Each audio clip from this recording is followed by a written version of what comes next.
Hi, I'm Phyllis from iSoul, and welcome back to my channel. It's been a few weeks now since I've been on, but I had that horrible COVID, and that's tough on an old lady. Anyway, I survived it, and I'm going to do a quilt block today, and I want to ask you to subscribe, touch the bell to be notified, leave a comment, press the like button, share, all those things to help my YouTube grow. So I want to show you, I'm going to make, with this pattern, it says to make flying geese. And how I make I wanted to use up some of these scraps of, well, they were a little bit more than 3 inches. But you can make them any size you want. If you had 2.5-inch strips, that's a good size to make. You make it twice the length of the width.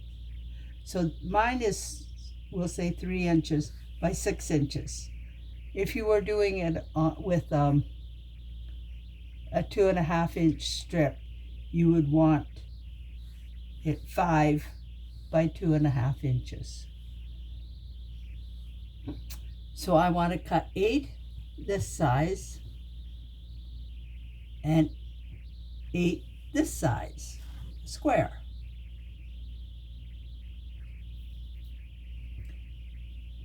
So to make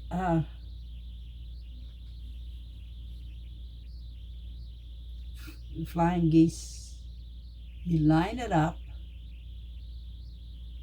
along the edge.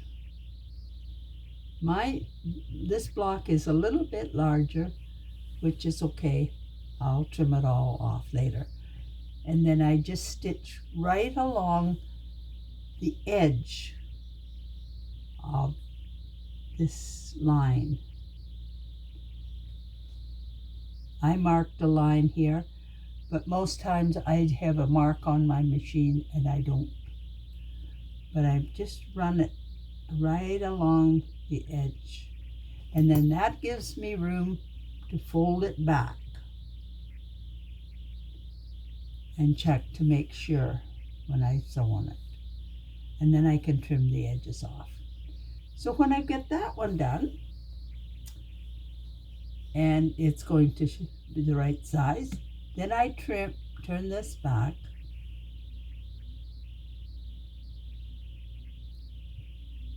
and I trim 1/4 of an inch from there.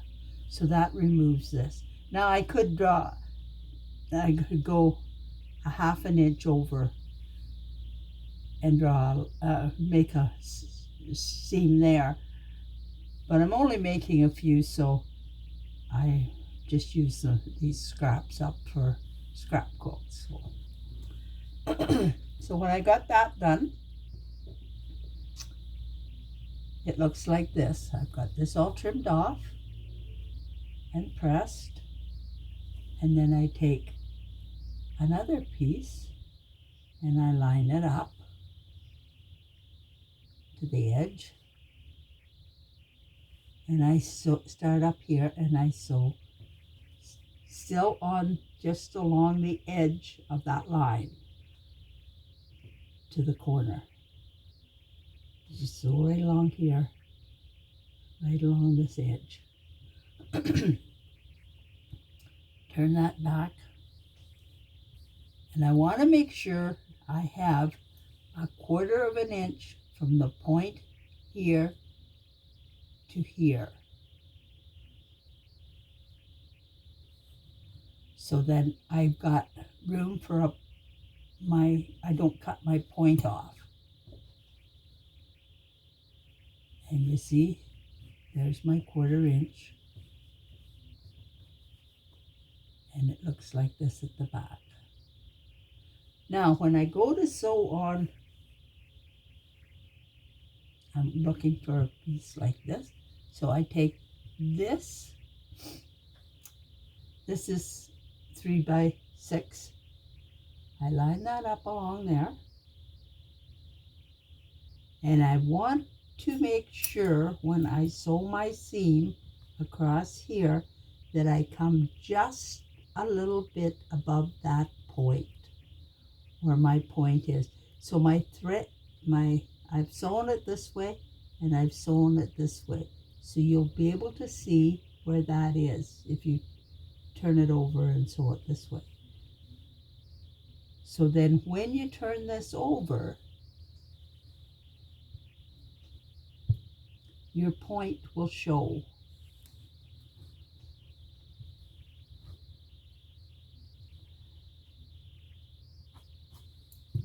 This one isn't perfect, but it's pretty close, so I'm not going to do anything about it. Well, I might. So I have one corner of my block made just by doing this. So then, this is a different color, but that's all right. What we want to do is make sure we've got a pinwheel in the center. So we put the one flying geese going this way and one this way. And these little orange, green pieces and the pink will be shown. So you sew this together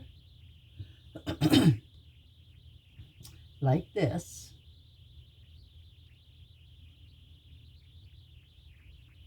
And then when you have these two pieces sewn, then you sew this and you line this has to come over. It's just hard to, when they're not sewn, to get them the point. So your pinwheel will go around. See, your points are all going around the same direction. Now, if you wanted to, you could add more color. You could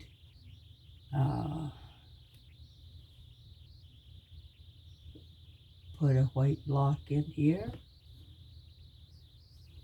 and here.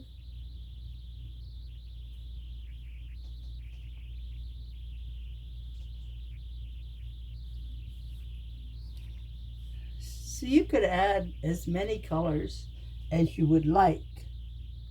But I kind of thought I have more of just the colored ones of this 3-inch or 3 1/4 inch strips of fabric. But this would make a good one with a 2.5 strips, 2.5 inches, only you just make it 5 inches. You make the length twice the length of the width, and that for any flying geese.